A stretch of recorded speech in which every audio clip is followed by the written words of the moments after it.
Paul Dennis Reid, also known as the notorious fast food life-taker, wreaked havoc in Nashville, Tennessee, and its neighboring areas within Davidson County during the late 1990s. At the peak of his life-taking spree, fast food establishments across Davidson County would close their doors early, fearing for their staff's safety. Some even had to shut down operations during nighttime hours as they struggled to find employees willing to risk their well-being. The story of Reid that would later emerge is complex and unsettling. Reid's early life was marred by confusion and violence, which set the stage for his later actions. He experienced multiple brain injuries during his childhood and battled both real and perceived mental health issues throughout his life. During his final appeal at the Supreme Court of Tennessee in Nashville, the presiding judge posed a poignant question. Was Paul Reid a mentally ill individual trying to appear sane, or a sane man pretending to be mentally ill? Let's dive into the story of the perhaps unhinged fast food life-taker. Paul Dennis Reid was born in Texas on November 12, 1957. He had two older sisters, Linda and Janet. Reid's home life was far from stable. His father, Paul Reid Sr., was an alcoholic who was frequently absent. Due to his father's frequent absences, Reid and his sisters were raised by their paternal grandmother, who struggled to discipline them. By the time he was around 4 or 5 years old, Reid had already started causing problems in his neighborhood and displayed severe behavioral issues at home. Reid's troubling actions included stealing mail and clothes from neighbors, placing tacks in his grandmother's soup, barricading her in her room, setting her bed on fire while she was still in it, and even brutally ending her dog's life with a baseball bat. Reid didn't start school until he was about 7 years old, and he faced significant difficulties with his studies. A school psychologist diagnosed him with minimal cerebral dysfunction, a condition linked to brain damage. Reid eventually returned to live with his mother after she discovered he was about to be put up for adoption. However, this arrangement only lasted until he was 16, as he was asked to leave after attempting to engage in inappropriate behavior with his sisters and his mother. As the years passed, Reid continued to amass a juvenile record, accumulating charges ranging from check forgery to simple assault and automobile theft. His criminal activities escalated until, in 1982, he faced charges for multiple armed robberies in Texas. However, Reid was never tried for these charges as he was deemed incompetent and subsequently hospitalized. Reid's life choices eventually caught up with him when he was convicted of aggravated robbery in Texas, leading to a prison sentence. Although sentenced to 20 years, Reid served only 7 before being released. In 1997, Reid relocated to Tennessee with aspirations of becoming a country music star. Nashville, Tennessee, known as Music City and the epicenter of America's country music scene, was Reid's new destination. The city, renowned for its influence on American music, was home to notable stars like Carrie Underwood, Keith Urban, and Taylor Swift. Back in 1997, Nashville had a population of just under 700,000 and remained a hub for country music's elite. Reid moved there to pursue his dreams of becoming a country music sensation. In the meantime, he found work at Shoney's restaurant, where he was employed until February 1997, only weeks before the first incident at Captain D's occurred. On the morning of Sunday, February 16th, around 9:45 a.m., Michael Butterworth arrived for his shift at Captain D's restaurant on Lebanon Road in Donaldson, Tennessee. He found the restaurant doors locked, which was unusual.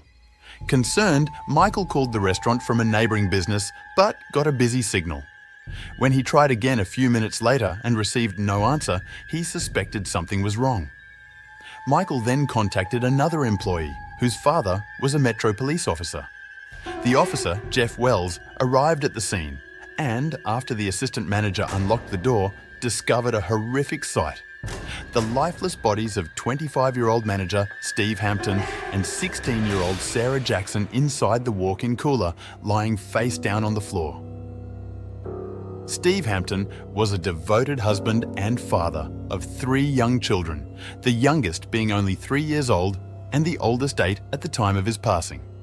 He was also the only child of his mother, Paula Sue Guidry, who was devastated by her son's loss, claiming she would never recover. Sarah Jackson, a high school student working part-time, was described by her family as intelligent, fun-loving, and happy. Sarah had a deep love for children, and both of her parents struggled with guilt after her passing, regretting their decision to let her work at what they believed was a safe neighbourhood Captain D's. Tragically, she was taken just 2 days before her 17th birthday. Both Steve and Sarah were fired upon execution style. They had been forced into the cooler and made to lie on the floor. Steve was fired upon twice in the back of the head and once in the back, while Sarah suffered 4 head wounds and 1 in her back. The medical examiner indicated that 2 of Sarah's head wounds were fatal, but the other 2 were superficial, and the shot to her back would not have immediately incapacitated her. If the less serious wounds had been inflicted first, Sarah may have been able to move. Indeed, blood patterns on shelving near her body suggested she had attempted to pull herself up after being injured. During the robbery, $7,140, including $250 in coins, was stolen. Steve Hampton's wallet, containing $600 intended for rent, was also missing. In the days following the crime, Reid used that money to make a down payment on a new car. Witnesses testified that a man had entered the restaurant through the exit door around 10 p.m. the night before the incident, shortly before closing. The man claimed to be interested in applying for a part-time job and mentioned that he worked at Shoney's down the street. He was given an employment application and told that the manager, Steve Hampton, would be in the next day. Reid inquired if anyone else would be working that Sunday morning, a question that would later be linked directly to him. Just under a month later, on March 23rd, 4 employees were wrapping up their shift at a McDonald's on Donaldson Pike in Davidson County. The employees were Ronald Santiago, Andrea Brown, Robert Sewell, and Jose Ramirez Gonzalez. Unbeknownst to them, Reid had been waiting outside, planning his next move. As the group prepared to leave, he intercepted them, forcing them back inside the restaurant and demanding money. Once Ronald Santiago, the manager, handed over the contents of the restaurant's safe, Reid herded the employees into a storage area, ordering them to lie on the floor. Without hesitation, he fired 2 shots each into the heads of Andrea, Ronald, and Robert. When he attempted to do the same to Jose Gonzalez, the weapon malfunctioned. Jose seized the opportunity, struggling with Reid in a desperate bid for survival. During the struggle, Reid pulled out a knife and stabbed Jose multiple times. Thinking quickly, Jose pretended to be dead, ceasing his resistance. After Reid left, Jose managed to summon help. Ronald Santiago and Robert Sewell lost their lives at the scene, while Andrea Brown succumbed to her injuries later at the hospital. Dorothy Carter, the 911 dispatcher who received Jose's call, reported hearing only groans and incoherent mumbling on the other end. Although she was unable to communicate with the caller, she swiftly dispatched both police and medical services to the restaurant. Detective Mike Rowland, who led the investigation, found no fingerprints, shoe prints, or physical evidence directly linking Reid to the crime. However, a crucial clue was uncovered: a Remington .25 caliber cartridge casing found inside the restaurant. Ballistics testing later confirmed that the casing matched the .25 caliber bullets recovered from the victims. It was also established that approximately 8 to 10 weeks prior to the crimes, Reid had purchased 2 .25 caliber automatic firearms and a box of ammunition tied to the scene. Another detective, Pat Postiglione, worked closely with Jose Gonzalez over the following months to identify Reid as a key suspect.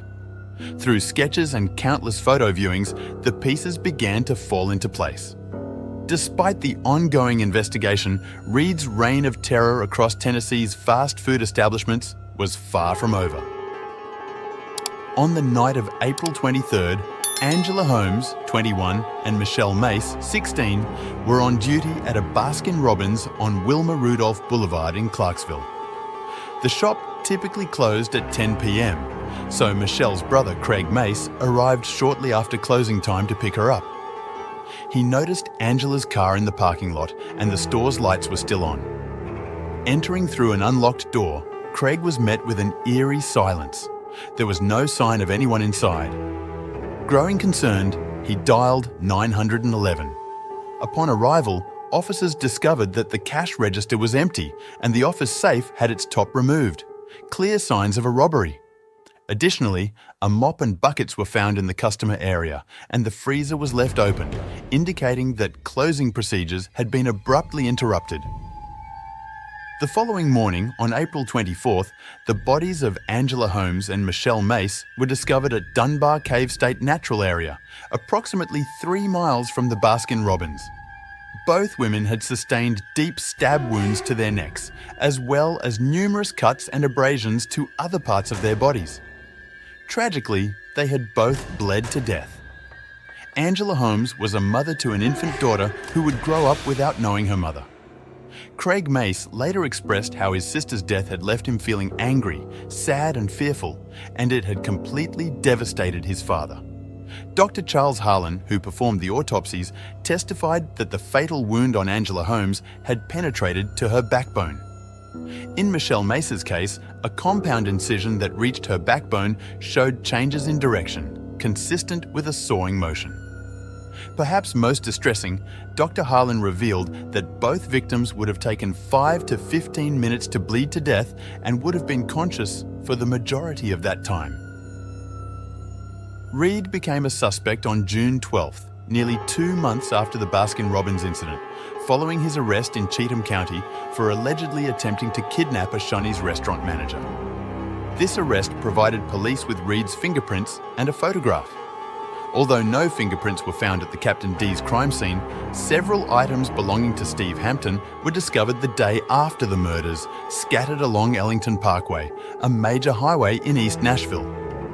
Among these items was a movie rental card belonging to Hampton, which bore Reid's right thumbprint.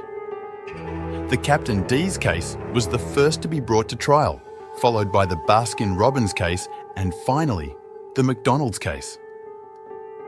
Reid's convictions and sentences were upheld on direct appeal in the same order as the trials.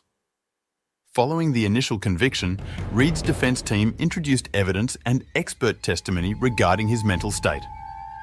It was argued that Reid's strong desire to appear normal led him to insist that certain mitigating evidence not be presented on his behalf. Despite these efforts, the jury sentenced Reid to death for each first-degree conviction in the Captain D's case and once again for each count in the Baskin-Robbins case.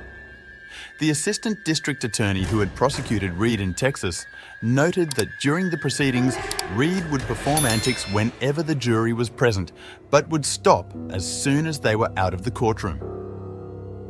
Reid's sister Janet recounted that her brother had become increasingly paranoid after his imprisonment in Texas. She also described bizarre behaviour following their father's funeral, during which Reid jokingly wore a Burger King crown and dubbed himself King Paul, just months before the fast food crimes, though he had not yet been caught. Years later, Reid would boast to one of his psychologists that he had fooled the experts and admitted to another that he had faked delusions in the past. This raises the question, was Paul Reid truly mentally ill, or was he playing a game of deception? Dr. Amador, a clinical psychologist, found that Reid suffered from multiple psychological conditions. Reid was diagnosed with chronic paranoid schizophrenia, documented brain damage, mental illness linked to brain dysfunction, and a cognitive disorder that didn't fit into any specific category. According to Dr. Amador, Reid also exhibited a personality change of a mixed type caused by head trauma, leading to aggressive and impulsive behaviour. As multiple death sentences were issued, the court and the public learned that Reid's mental state was built around a central delusion. He harboured a long-standing belief that for over 2 decades he had been under constant surveillance by a secret government agency. Reid believed these agents had bugged his car and home and were recording his every move. He thought he was selected for this surveillance due to some special qualities he possessed. However, his relationship with this delusion was inconsistent. At times, he described feeling tortured and paranoid about the secret activities, while at other times, he expressed great loyalty to the agency. Dr. Amador theorized that Reid suffered from a symptom of psychosis, wherein a person with brain damage compulsively attempts to prove they do not have a mental illness and desperately wants others to see them as normal. Dr. Amador wasn't the only psychologist to evaluate Reid. Several credible experts assessed him, including Dr. Pamela Orbel, a clinical neuropsychologist who testified that Reid's brain damage had caused his left temporal lobe to shrink, a part of the brain crucial for controlling language and behavior. This damage left him, as Dr. Orbel described, shrunken and distorted, and contributed to a psychotic disorder characterized by delusions, impaired thinking, and aggression. Yet, these medical opinions were only part of the complex picture. When the state presented their experts to assess Reid's competency, Dr. Woods offered a less severe interpretation of both the brain damage and delusions. He argued that Reid's delusions were not a result of psychosis, but were instead organic, stemming from his brain dysfunction. According to Dr. Woods, while Reid did suffer from delusions, they were secondary to his brain issues. Similarly, Dr. William Burnett, an expert in forensic psychiatry, testified that Reid used fantasy to create stories and then told these stories in a highly adaptive way. He described this as a psychological defense mechanism, one that helped Reid cope with very unpleasant ideas and feelings. Dr. Burnett explained that the fantasy of government surveillance served to protect Reid from the reality that he had taken lives and was found guilty of unaliving 7 people. In Reid's mind, if this government surveillance could be uncovered, it would prove his innocence. Thus, fantasy became a crucial tool for him. It wasn't until January 2013 that the Supreme Court in Nashville made its final ruling on Reid's competency after his multiple convictions, death sentences, and appeals. The court described Reid as a conundrum. On one hand, he was undeniably brain damaged, with a lesion on his left temporal lobe that impaired his ability to communicate and potentially affected his grasp on reality. Reid claimed to subscribe to a complex web of delusions involving constant governmental surveillance and remote mind control. He insisted that his trials were mere charades, his attorneys were actors, and that his death sentence was actually a secret 10 to 12-year sentence. He also claimed to be engaged to a woman whom his psychiatrists believed was a figment of his imagination. On the other hand, Reid had told several mental health professionals over the years that his delusions were, in fact, elaborate self-serving hoaxes he had used to avoid prosecution in the past. The question remained, did Reid genuinely believe he was trapped in a dystopian nightmare of government surveillance and mind control? Or were his delusions part of an elaborate act to gain attention and amuse himself while in prison? Perhaps it was a bit of both. Reid proved to be an enigma, with all the key experts testifying in his competency appeals reaching slightly different conclusions. Due to the conflicting diagnoses concerning Reid's peculiar behaviour, his appeals were ultimately unsuccessful, and his convictions and death sentences were upheld. The courts concluded that despite the divergent opinions regarding Reid's mental state, there was no substantial doubt about his competency and ability to make decisions. He could not convincingly prove that he was unaware of his actions or their consequences. Although it was clear that Reid was unstable, violent, and disturbed, the extent of his physical brain damage or mental incapacity remained uncertain. Reid was initially scheduled for execution on April 29, 2003. However, due to ongoing appeals, this date was postponed by nearly a decade. By 2013, when the Supreme Court offered its opinion of Reid as a conundrum, he was only months away from death, but not by the hand of the prison executioner. On November 1, 2013, Reid passed away at Nashville General Hospital from pneumonia, heart failure, and respiratory complications. He had been hospitalized for about 2 weeks before his death. And that's the horror tale of Paul Dennis Reid, a man whose twisted journey from a troubled childhood to becoming a notorious life-taker has left an indelible mark on Nashville's history. His story raises haunting questions about the nature of evil, mental illness, and the thin line between sanity and madness. Thank you for watching. If you found this video thought-provoking, don't forget to give it a thumbs up, share it with your friends, and hit that subscribe button for more deep dives into unsettling stories like this one. Stay safe, and we'll see you in the next video.